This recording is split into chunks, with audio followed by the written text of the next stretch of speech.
In this video, we're going to be putting some coolant or antifreeze in our 1975 280 SL.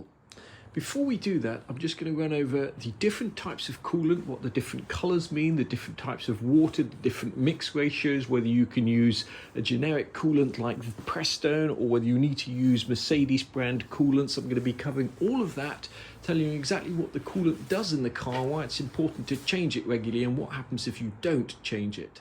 Let's start by just outlining the 4 things that the coolant or antifreeze does in your car.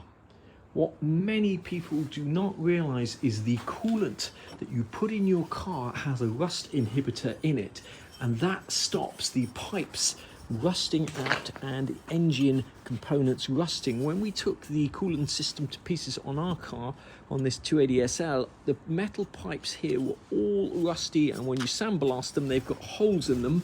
If you look at the pipe that came off our Fiat 238 van, which I imagine has not had the coolant changed in many years, the situation is even worse, and at some stage we have to address that. But just have a look how much corrosion occurs if you do not change the coolant regularly in your car or van. So if you have a small coolant leak in your car and you've been topping up the header tank with water over the years, what you've been doing is you've been diluting that concentration, and when it falls below a certain level, it will no longer have the same rust inhibiting characteristics, and you will end up not just rusting your pipes like this, but if you've got an aluminium engine block, you will end up corroding the aluminium engine block if you do not use the correct mix of coolant. What many people are not aware of is that the anti-corrosive agents used in coolants, especially for older cars, they break down over a period of years, and therefore if you're not regularly changing that coolant, you are running the risk of corroding your cylinder head and your steel pipes. The number one function of coolant in your car is, of course, to keep the engine cool. The coolant circulates around the engine block, it's cooled by the radiator and stops your car from overheating. Now, in theory, you could just run your cooling system just with deionized or distilled water and some kind of rust preventative additive in there, and in fact I think Cosworth in the UK used to run their race cars like that, because the specific heat capacity of water is such that there's very few things that are better at removing heat from the engine block than just water. There is such a thing as a non-water based coolant which supposedly has many advantages, but the one disadvantage of a non-water based coolant is it is not going to be as good as cooling your car as a water based coolant, and that's why every major manufacturer in the world uses water based coolants in their vehicles. Whilst water is amazing at transferring heat from the engine block, it's not much good in colder climates and in winter because it freezes at 0 degrees, and the way manufacturers have traditionally got around that is to add something called glycol ethylene to the mix, and that will reduce the freezing point of water to well below 0 and stop all your pipes freezing up and then bursting. The other thing that the coolant does in your system, it actually increases the boiling point of water by about 10 degrees Fahrenheit, getting it much closer to the operating temperature of the engine. So why are coolants different colour, and does it matter what brand of coolant you put in your car? There are about 15 different colours of coolant you can get, and you cannot tell anything by the colour of the coolant in your car. Historically, manufacturers of coolant have used dyes to colour their coolants, and sometimes that was to differentiate themselves from other manufacturers, but more often it was because it made it much easier to spot if you had a coolant leak. For example, if you're using bright green or bright pink or bright blue coolant and that's dripping out the bottom of your car, you can be fairly certain that that's a coolant leak and not transmission oil or engine oil or anything else leaking. The problem of different coloured coolants is that you may surmise that your car's got the correct coolant in it because it's the correct colour, and that's not the case. The only way you can definitely know that your car's got the correct coolant in the correct concentration is if you drain it all out and put the right amount back in. If you are planning on changing the coolant in your car, there's several things you need to be aware of. Most radiators will have a drain plug on the bottom of them which you can undo, and that will have a crush washer on it. So before you start draining the coolant out, make sure you've got a crush washer. Most cars will also have drain plugs on the engine block for draining the coolant out of the engine, and once again, Depending on your car, you'll either have a drain plug on either side, so you'll need an additional 2 crush washers for that, or you'll just have a drain plug on one side of the engine block. If the drain plugs on your engine block have not been removed for 50 years, I would not bother trying to get them out. You're more liable to strip the threads and open a whole can of worms. A better option is simply to take off the lower radiator hose there and drain out what you can and flush it out with water several times until there's just clear water coming out the system. And then when it's just clear water, then put the correct amount in the correct concentration of coolant in the car. You'll find the correct amount of coolant to add in the handbook, but for example, for this Mercedes, which has an M110 engine up until 1980, so from 72 to 1980, these used about 11 litres of coolant, and then from 80 onwards it was 12 litres. So even the same model of car like the 280SL can use different amount of coolants depending on what year it is. Just before we move on to the thorny subject of exactly what brand of coolant you should use and why, I'm just going to very quickly outline the difference between premixed and concentrated coolant. It's nearly always cheaper to buy concentrated coolant and mix it yourself rather than buying the ready mixed coolant. For example, this 4-litre container of Prestone cost us £20 and it's mixed in a 2-to-1 ratio, so 12 litres of coolant effectively cost us £20. If you were to go along and buy the ready mixed version, you can get 1 litre of ready mixed Prestone for just under £5 from Toolstation, so 12 litres would cost you about £60.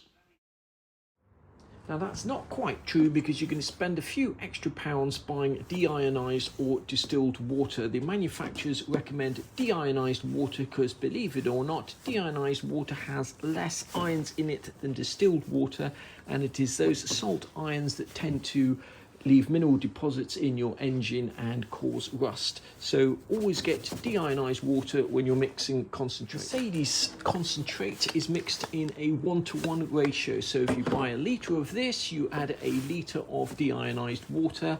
The Prestone is different concentrations depending on how cold it's likely to get. Here in England, it doesn't get much colder than 20 degrees, so we're in a 2-to-1 ratio. So which coolant should you put in your car, and does it actually matter which brand you use? On a modern car, it can make a huge difference what brand of coolant you put in the car, and my advice would always be to put the manufacturer's recommended coolant in the car. For example, on a modern Mercedes, you should be using Mercedes coolant or something that they specifically recommend. The reason being that Mercedes actually build into their coolant tanks a sachet of silicate that releases slowly over the years. So their coolant is warranted for 150,000 miles or 15 years, i.e. super long life, because the cars are actually engineered and designed that way. Personally, I wouldn't be putting a generic brand like Prestone in a modern Mercedes engine. On an older Mercedes like the R107 and even the W113 Pagoda, I don't think there's any problem at all using something like Prestone, and in fact that's what we're going to be using for this car and what we use for all our other Mercedes. The thing I like about Prestone is it's easy to get hold of, it's relatively cheap, and you can mix it with other coloured coolants without adverse effects. Now here in England, and it may be the same for the rest of Europe, I'm not quite sure, the Prestone is always going to be this luminous green colour. In America you can get Prestone for European cars, which is blue, and you can get pink Prestone, etc. I'm not sure why they're different colours in the US, but in the UK and I think in Europe, Prestone is going to be luminous green like that. Just for the record, I could go along to Mercedes and buy 5 litres of their concentrated coolant for £32, I think it is. So that 5 litres of concentrate would mix in a 1-to-1 ratio, so I would get 10 litres of coolant for about £32. Here you get 12 litres of coolant for just £20. In an older car like this, it doesn't make too much difference what coolant you use, but the cost saving is significant, especially if you have as many cars as we do. If your whole cooling system was full of rusty water or rust, and the engine block and the bits that you can't easily get to had rust and limescale, etc., what you would do is you would completely empty the system, And then you would add something like this, Evaporust's Thermocure, and then you would top up with deionized water, and that is the best way by a considerable margin of getting rusty sludge out of a radiator. A whole host of other products, but I can almost guarantee you will not get the same results as you do with Thermocure. Unfortunately, this is only available in America, so for our US watchers, if you've got a rusty radiator system and you want to clear that out really efficiently, Thermocure by Evaporust is the way to go. To summarize, you completely empty the coolant system out, put that in, and then top it up with deionized water. If you live in the UK or Europe for that matter, you could just use standard Evaporust and run this in the cooling system for several days to get rid of all of the sludge. So what you do is you put these products in the car, and then you run the car and get the car to temperature, and you could run the car like that for several days and go through several different cycles, and this will really efficiently get rid of stubborn rust in your engine. The problem with having a rusty sludge in your engine or deposits on the pipes etc. is it'll impact the cooling efficiency of your car. So in this particular case here, where you've seen the state of the thermostat housing and all the rest of it, I have no doubt that there's rusty deposits in this car.